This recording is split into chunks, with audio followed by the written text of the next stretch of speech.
Trendy and customized collection, best in budget. തെയ്യമ്പാട്ടിൽ jewellery. Athavanad പഞ്ചായത്തിൽ SDPI 6 വാർഡുകളിൽ സ്ഥാനാർത്ഥികളെ പ്രഖ്യാപിച്ചു. തികഞ്ഞ ആത്മവിശ്വാസത്തോടെയാണ് പാർട്ടി ഈ തെരഞ്ഞെടുപ്പിനെ നേരിടുന്നതെന്ന് നേതാക്കൾ വിശദീകരിച്ചു. അവകാശങ്ങൾ അർഹരിലേക്ക്, അഴിമതിയില്ലാത്ത വികസനത്തിന് എന്ന പ്രമേയത്തോടെയാണ് പാർട്ടി തെരഞ്ഞെടുപ്പിന് ഇറങ്ങുന്നത്. ആദവനാട് പഞ്ചായത്ത് വാർഡ് 1-ൽ പി ഹരിദാസ്, 7-ൽ മുബാറക്ക് പുത്തനത്താണി, 12-ൽ UA റഹ്മത്ത്, 21-ൽ ചക്കരത്തൊടി ബാവ, 23-ൽ മങ്ങാട്ടുകാവിൽ ആബിദ, 24-ൽ നദീറ ടീച്ചർ എന്നിവരാണ് ജനവിധി തേടുന്നത്. മലപ്പുറം ജില്ലാ പഞ്ചായത്തിലേക്ക് പുത്തനത്താണി ഡിവിഷനിൽ നിന്നും പാർട്ടിയുടെ തിരൂർ മണ്ഡലം സെക്രട്ടറി KC സമീർ മത്സരിക്കും.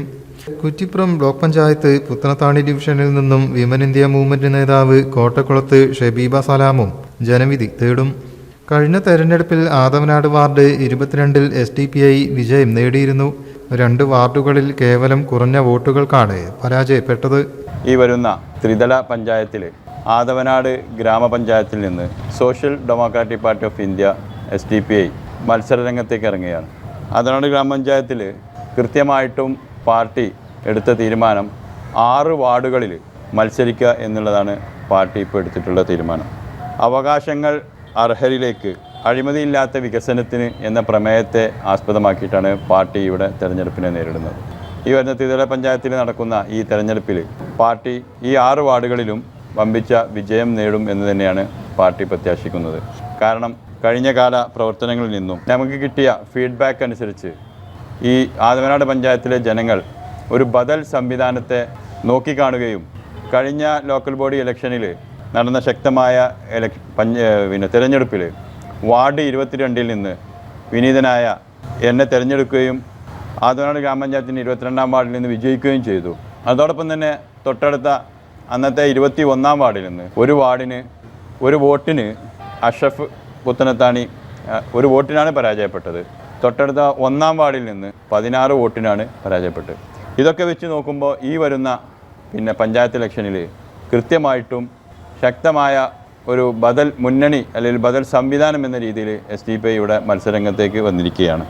ഈ ത്രിതല പഞ്ചായത്തിലെ തെരഞ്ഞെടുപ്പിൽ പാർട്ടിയുടെ ചിഹ്നമായ കണ്ണടയിൽ എല്ലാവരും ഞങ്ങളോട് കൂടെ ഉണ്ടാവണമെന്നും ജനകീയമായ പ്രശ്നങ്ങളിൽ, വ്യക്തിഗത വികസനങ്ങളിലൊക്കെ ശക്തമായ ഇടപെടലുമായിട്ട് പാർട്ടി ഈ പഞ്ചായത്തിലെ പൊതുസമൂഹത്തോടൊപ്പം ഈ വാർഡ് ജനങ്ങളെ ചേർത്ത് പിടിച്ചുകൊണ്ട് വികസനപരമായ ഒരു പുതിയ മുന്നേറ്റത്തിന്, ഒരു വിപ്ലവം സൃഷ്ടിക്കാൻ ഈ പാർട്ടി സജ്ജമാണ് എന്നും അറിയിച്ചുകൊണ്ട് നിങ്ങളെല്ലാവരെയും ഈ വരുന്ന ഇലക്ഷനിൽ പാർട്ടിയെ വിജയിപ്പിക്കുന്ന പാർട്ടിയുടെ ചിഹ്നമായ കന്നഡ ചിഹ്നത്തിൽ വോട്ട് ചെയ്യണമെന്ന് അഭ്യർത്ഥിക്കുകയാണ്. ആദവനാട് ഗ്രാമപഞ്ചായത്ത് 1-ാം വാർഡിൽ നിന്നും പാർട്ടിക്ക് വേണ്ടി ജനവിധി തേടുന്നത് ഹരിദാസൻ ആണ്.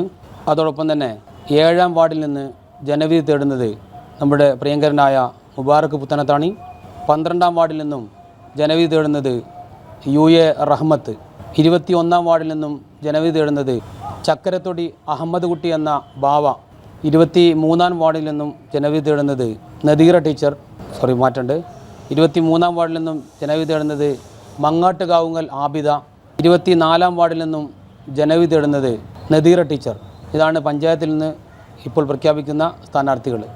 അതോടൊപ്പം തന്നെ കുറ്റിപ്പുറം ബ്ലോക്ക് പഞ്ചായത്ത് പുത്തനത്താണി ഡിവിഷനിൽ നിന്നും ജനവിധി തേടുന്നത് കഴിഞ്ഞ തവണ 1-ാം വാർഡിൽ നിന്നും 16 വോട്ടിന് പരാജയപ്പെട്ട ഷബീബ കോട്ടക്കുളത്താണ് പുത്തനത്താണി ഡിവിഷനിൽ നിന്നും ബ്ലോക്ക് പഞ്ചായത്തിലേക്ക് ജനവിധി തേടുന്നത്. ഇത്രയും സ്ഥാനാർത്ഥികളെയാണ് ഇവിടെ പ്രഖ്യാപിക്കുന്നത്. തീർച്ചയായിട്ടും പാർട്ടിയുടെ ഈ ശക്തമായൊരു മുന്നേറ്റം ഏറ്റെടുത്തു കഴിഞ്ഞു എന്നുള്ളതൊരു സത്യമാണ്. പക്ഷേ എന്നിരുന്നാൽ പോലും ചെറിയ മാർജിനിലാണ് നമുക്ക് പരാജയം സംഭവിച്ചത്. തീർച്ചയായിട്ടും ഇത്തവണ കഴിഞ്ഞ വർഷം നമ്മുടെ കയ്യിൽ നിന്ന് നഷ്ടമായ വാർഡുകളെല്ലാം നമ്മൾ തിരിച്ചു പിടിക്കുന്ന കാര്യത്തിൽ യാതൊരു സംശയമില്ല. വമ്പിച്ച ഭൂരിപക്ഷത്തിന് തന്നെ നമ്മൾ വിജയിക്കുമെന്ന്. 24 വാർഡാണ് പരമാവധി. പക്ഷേ പുതിയൊരു പഞ്ചായത്ത് കൂടി വരേണ്ട സാഹചര്യം ആദവനാട് പഞ്ചായത്തിലെ ജനസംഖ്യാനുപാതികമായിട്ടുണ്ട്.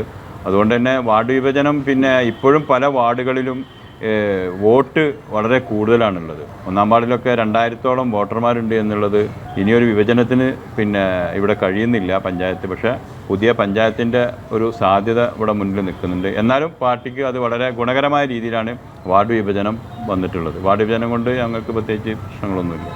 അങ്ങനെ ഇപ്പം നിലവിൽ SDPI ആരുമായിട്ട് സഖ്യത്തിലോ അല്ലെങ്കിൽ ധാരണയിലൊന്നും ഇല്ല. എന്നിരുന്നാലും SDPI സംബന്ധിച്ചിടത്തോളം ഇപ്പോൾ നിലവിൽ ഈ 6 വാർഡുകളിൽ ശക്തമായിട്ട് മത്സരം ഇനിയും നമ്മുടെ മുന്നിൽ സമയങ്ങളുണ്ട്. ഏതായാലും പിന്നെ അപ്പോൾ സാഹചര്യങ്ങൾക്കനുസരിച്ചിട്ട് സ്ഥാനാർത്ഥികൾ വരാനും ഒക്കെ സാധ്യതയുണ്ട്. മറ്റ് പല സാധ്യതകളും മുന്നിൽ. ഇപ്പോൾ 22ാം വാർഡിൽ പിന്നെ മെമ്പറായതിന് ശേഷം നിരവധി കാര്യങ്ങൾ ഞങ്ങൾക്ക് വാർഡിൽ നടത്താൻ കഴിഞ്ഞതാണ്. അവിടെ ഒരുപാട് സംഗതികൾ വ്യക്തിഗത ആനുകൂല്യങ്ങളിലാണ് ഞങ്ങൾ കൂടുതൽ അവിടെ പിന്നെ ഫോക്കസ് ചെയ്തത്. അതിലൊരുപാട് എടുത്തു പറയാൻ കുറേ കാര്യങ്ങളുണ്ട്. എനിക്കൊണ്ട് മലപ്പുറം ജില്ലയിൽ തന്നെ ആദ്യമായിട്ട് നടത്തിയ പല പരിപാടികളുണ്ട്. ഒന്നാമത് പിന്നെ ഗ്രാമോത്സവം എന്ന് പറഞ്ഞാൽ വാർഡിലെ മുഴുവൻ ആബാലവൃദ്ധം ജനങ്ങളെയും പങ്കെടുപ്പിച്ചുകൊണ്ട് ഒരു 2 ദിവസം നീണ്ടു നിൽക്കുന്ന ഒരു വലിയ ഒരു മഹാമാമാങ്കം തന്നെ നമുക്കവിടെ നടത്താൻ കഴിയും. ജനങ്ങൾ മുഴുവൻ സംതൃപ്തരാണ്. അതോടൊപ്പം തന്നെ പിന്നെ CMRDF ഫണ്ട് കൃത്യമായിട്ട് വിനിയോഗിക്കാൻ കഴിഞ്ഞൊരു വാർഡാണ് 22ാം വാർഡ്. ആദവനാട് പഞ്ചായത്തിനെ മറ്റുള്ള പിന്നെ വാർഡുകളെ അപേക്ഷിച്ചിട്ട് ഉപയോഗിക്കുന്നത്. അതുപോലെ തന്നെ ഇവിടെ പരിസരത്തൊന്നും ഒരു മെമ്പർ എന്ന അർത്ഥത്തിൽ നിങ്ങളൊക്കെ പിന്നെ കാണുന്നതാണ്, ഒരു ഓഫീസോ അല്ലെങ്കിൽ ഒന്നുമില്ല. 22ാം വാർഡിൽ കൃത്യമായിട്ട് ജനങ്ങൾക്ക് അവരുടെ കാര്യങ്ങൾ ചെയ്യുന്നതിനൊരു ജനസേവന കേന്ദ്രം, അതോട് ചേർന്നൊരു മിനി കോൺഫറൻസ് ഹാളും കൊടുത്തുകൊണ്ട് ജനങ്ങളുടെ ഏത് ആവശ്യത്തിനും എപ്പോഴും അവൈലബിൾ ആവുന്ന ഒരു സിസ്റ്റം ഞങ്ങൾക്കുണ്ട്. ആ സിസ്റ്റം തന്നെയാണ് ഞങ്ങൾ വിജയിച്ചു വന്നാൽ എല്ലാ വാർഡിലും നടപ്പാക്കാൻ വേണ്ടി ശ്രമിക്കുന്നത്. അതുപോലെ തന്നെ PMAJY പോലെയുള്ള പിന്നെ ഇൻഷുറൻസ് പദ്ധതികൾ 100% കൈവരിക്കാൻ കഴിഞ്ഞു. അതിന് റിസർവ് ബാങ്കിൻ്റെ സാക്ഷ്യപത്രം വരെ നേടാൻ കഴിഞ്ഞു. അങ്ങനെ ഇതുപോലെ ഒരുപാട് കാര്യങ്ങൾ നമുക്ക് എണ്ണിയാൽ തീരാത്ത ഒരുപാട് കാര്യങ്ങൾ വ്യക്തിഗത ആനുകൂല്യങ്ങളാണെങ്കിൽ തന്നെ നമുക്ക് നിരവധി കാര്യങ്ങൾ ചെയ്യാൻ സാധിച്ചിട്ടുണ്ട്. ഇതൊക്കെ ഞങ്ങൾ മുന്നിൽ വെച്ചിട്ട് തന്നെയാണ് മറ്റുള്ള വാർഡുകളിലും വികസന പ്രവർത്തനങ്ങൾ കാഴ്ച മുന്നോട്ട് പോകുന്നത്. വളരെ മാതൃകാപരമായ രീതിയിലുള്ള പ്രവർത്തനങ്ങൾ കാഴ്ചവെച്ച് വാർഡിലെ മുഴുവൻ ജനങ്ങളുടെയും ശ്രദ്ധ പിടിച്ചു പറ്റുന്ന രീതിയിൽ വേണമെങ്കിൽ പറയാം, മറ്റുള്ള വാർഡുകളിലെ മെമ്പർമാരും അത് മാതൃകയാക്കി പ്രവർത്തിക്കുന്ന രീതിയിലുള്ള പ്രവർത്തനങ്ങൾ കാഴ്ചവെക്കാൻ വേണ്ടി കഴിഞ്ഞിട്ടുണ്ട്. അത്തരത്തിലുള്ള പ്രവർത്തനങ്ങൾ ആദവനാട് പഞ്ചായത്തിലെ മറ്റു വാർഡുകളിലും അവിടുത്തെ ജനങ്ങളത് ആഗ്രഹിക്കുന്നുണ്ട് എന്നുള്ളത് കൊണ്ട് തന്നെ ഈ വരുന്ന തെരഞ്ഞെടുപ്പിൽ SDPI മത്സരിക്കുന്ന വാർഡുകളിൽ നമ്മൾ വിചാരിക്കുന്നത് പോലെ തന്നെ നല്ല രീതിയിലുള്ളൊരു വിജയം കൈവരിക്കാൻ കഴിയുമെന്നുള്ളത് തന്നെയാണ് പ്രതീക്ഷിക്കുന്നത്. അതിന് ഈ മാന്യ വോട്ടർമാർ ഞങ്ങളുടെ തെരഞ്ഞെടുപ്പ് ചിഹ്നമായ കണ്ണട അടയാളത്തിൽ വോട്ടുകൾ രേഖപ്പെടുത്തി ഒമ്പിച്ച ഭൂരിപക്ഷത്തോടു കൂടി ആദവനാട് ഗ്രാമപഞ്ചായത്തിലേക്ക് തെരഞ്ഞെടുത്തയക്കണമെന്നാണ് ഈ അവസരത്തിൽ പറയാനുള്ളത്.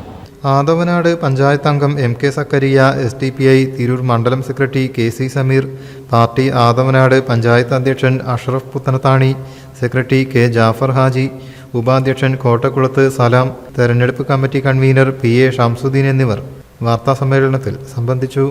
News desk media vision. എന്റെ കയ്യിലാണ് വലിയ ബഡ്ജറ്റും ഇല്ല. നിനക്ക് എവിടെയെങ്കിലും പരിചയമുണ്ടോ? എനിക്ക് പരിചയമുണ്ട്. അയ്യോ സാർ, എനിക്ക് പരിചയമുണ്ടോ. ഈ പറഞ്ഞ ഡിസൈൻ ഏറ്റവും ബെസ്റ്റ് ആയിട്ട് നിങ്ങളുടെ ബഡ്ജറ്റ് ചെയ്തു തരുന്ന സ്ഥലം തെയ്യമ്പാട്ടിൽ jewellery. Trendy and customise collection, best in budget. തെയ്യമ്പാട്ടിൽ പോലൊരു ഓപ്ഷൻ വേറെ ഇല്ല. ഹലോ, ആ കൺഫ്യൂഷൻ അങ്ങ് തീർന്നില്ലേ? പണി കിടക്കട്ടെ. Jewelry that tells your story. തെയ്യമ്പാട്ടിൽ jewellery.